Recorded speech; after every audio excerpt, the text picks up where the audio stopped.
Bueno, aquí estamos. Acaba de terminar Los Juncos Salvajes.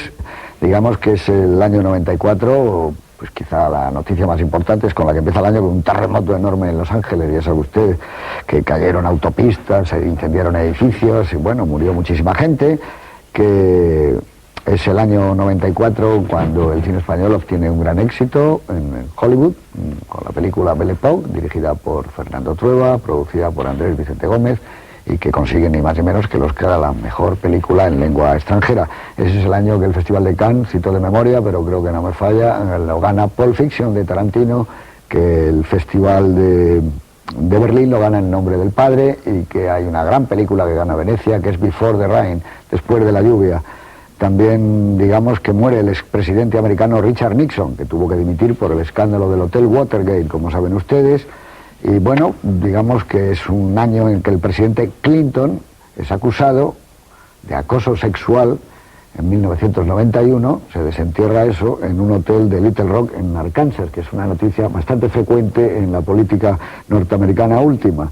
El campeón del mundo de automovilismo es la noticia terrible del deporte. El brasileño Ayrton Senna muere al estrellarse contra un muro en el circuito de Imola. Y bueno, pues prácticamente digamos que Miguel Indurain gana su cuarto Tour de Francia consecutivo tras haber quedado tercero en el Giro de Italia. Todo es tan reciente que prácticamente no se puede contar nada, porque cuando rueda Téchiné esta película, ¿verdad?, es como hace nada, hace horas, ¿no? Aunque la película evidentemente está centrada, como habéis dicho al principio, en unos años especialmente complicados para la política francesa. Ha estallado la batalla de Argel, hay una gran confusión, la OAS, el Frente de Liberación Nacional. Bueno, de eso además Pontecorvo hizo una película maravillosa que se llamó precisamente La batalla de Argel, que era un documental extraordinario y que a mí me parece que es la única gran película que hizo Pontecorvo, porque cuando vino aquí a rodar aquella del asesinato de Carrero Blanco no le quedó muy bien, y la operación no, y otras películas, pero en cambio, mira, La batalla de Argel sigue siendo una película estremecedora, como creo que lo es también Los Juncos Salvajes. Es una película que te produce un estremecimiento romántico, un estremecimiento, un escalofrío de juventud, del paso del recuerdo, esa última imagen con estos chicos, acabamos de terminar la película, que se van. Es maravillosa esa. Sí, porque la pregunta puro Renoir, ¿eh? La pregunta que uno se haría es ¿a dónde van? ¿A dónde van? Porque en el fondo es que es ido? curioso porque están hablando del tema de los exámenes, la angustia que les produce el resultado de los exámenes, pero uno percibe casi sensorialmente que lo que les preocupa es otra cosa.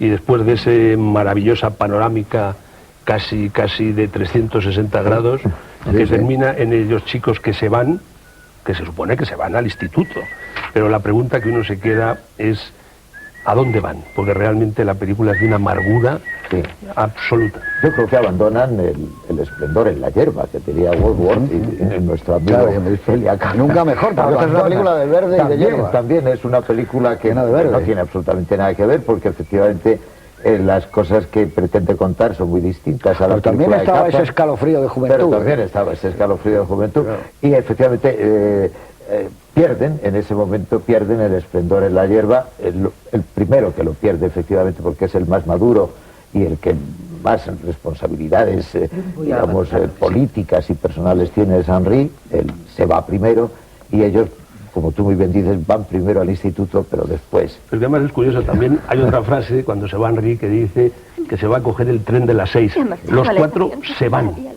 El uno a coger el tren de las 6, los otros a ver el resultado de los exámenes, pero todos sabemos que es mucho más lo que sugiere la película que lo que cuenta. Porque la película cuenta una historia, claro. Estoy ahora hablando acabamos de ver y con las cosas que estás diciendo tú, y siento como un estremecimiento porque realmente la película es absolutamente estremecedora. Totalmente. Y podemos citar tantas secuencias, tantos planos realmente reveladores. Yo creo que es una película que si se ve más veces uno se da cuenta de que sugiere muchísimas más cosas de las que muestra.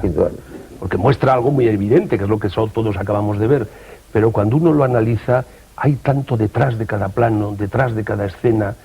Y por ejemplo, eso que hemos dado una cierta importancia, y además yo creo que es desde un punto de vista narrativo hay que dársela, que es el fondo de la guerra de Argel.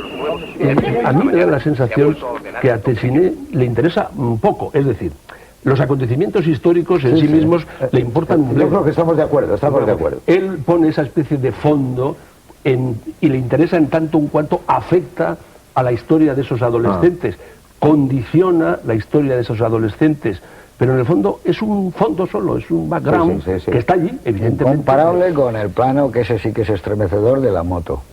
Bueno, eso es una maravilla. Ese es uno de los planos imperecederos en el cine. Ese plano de que como va abrazado, ese es un plano que además, maravilloso, para darle, ahí sí que se pueden contar para darle un cierto, la soledad, un cierto y legítimo énfasis. En el momento que va a llegar al plano de la moto del abrazo, quita el sonido real de la moto, entra una música y entonces no cabe duda que es un plano que adquiere una dimensión absolutamente desconocida. Pero también es triste, también es amargo, también es patético. Es un plano de soledad. Porque es una historia de amor imposible, al fin y al cabo. Yo no veo ese patetismo que veis en la película. Yo creo que la película es un canto a la vida, es una película panteísta, además.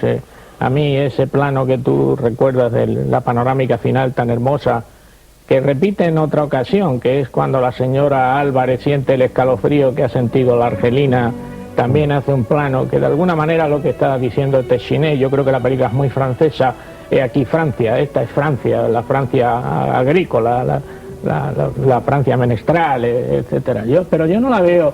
Yo creo precisamente, no sé quién es, me parece que es Ser el que dice que las guerras y la vida como la guerra y la vida pasa, que la vida es así. Hay un error y quizás por eso vosotros la veis tan triste.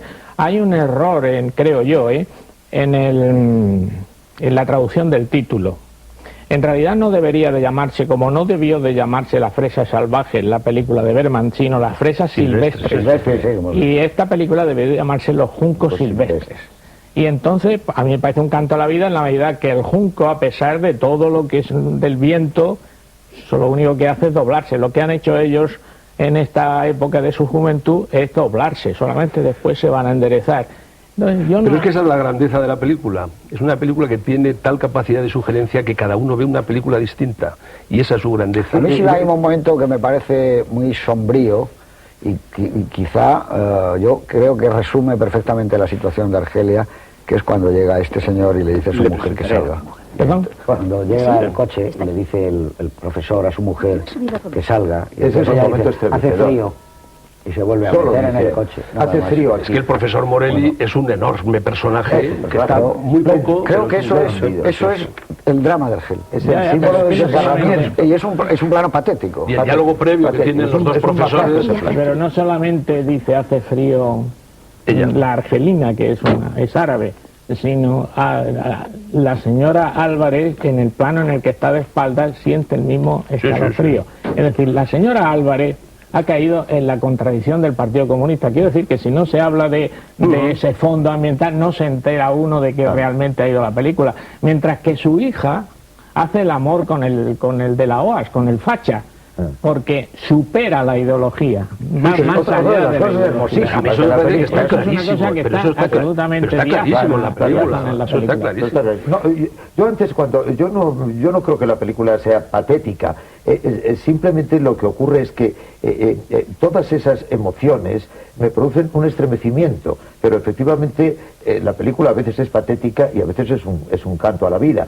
Y sobre todo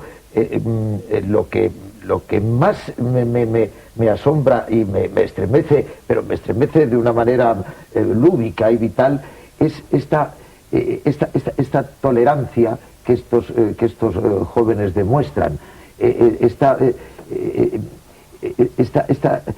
generosidad, inteligencia, esta generosidad que sienten los unos por los otros. Hay una cosa más importante, me parece, creo que tienes toda la razón, que a mí me llama muchísimo la atención en esta película, y es que los jóvenes son sinceros, dicen la verdad siempre, en cualquier caso. Es decir, el chico hace el amor con el otro chico y lo primero que hace es decírselo a su amiga Maite, en una escena maravillosa, insisto, porque te das cuenta cuando que suena el Barbarán de los Big Boys y se ve que la juventud está por encima de los dramas que están contando. Ellos bailan, ellos sonríen otra vez, es decir, la vida resurge, mientras que los adultos de la película, y a mí me parece que eso es uno de los aciertos de la película, los adultos o les pasa como al zapatero, que han olvidado ya la juventud, o caen en la terrible contradicción de la señora Álvarez, que encima sufre una crisis nerviosa y no dicen nunca la verdad. y sin embargo los chicos siempre se están contando la verdad. O no existen. Porque es curioso, estos chicos hablan mucho de sus padres y salvo en el caso de Maite, que está muy presente su madre, sus padres son personajes absolutamente inexistentes. A uno se le ve un tractor en una pasada, el padre de François, del otro hablan mucho de los padres, les obsesiona no la le gusta relación por con eso los la padres, película de Bergman. no le gusta por eso la película de Bergman, Bergman. y sin embargo los padres en la película visualmente no existen. Pero volviendo a la secuencia del baile, que a mí me parece que es como una pequeña síntesis de toda la película. Es el núcleo de la película. Pero es que es curioso cómo está estructurada incluso musicalmente. Claro. Arranca con el twist.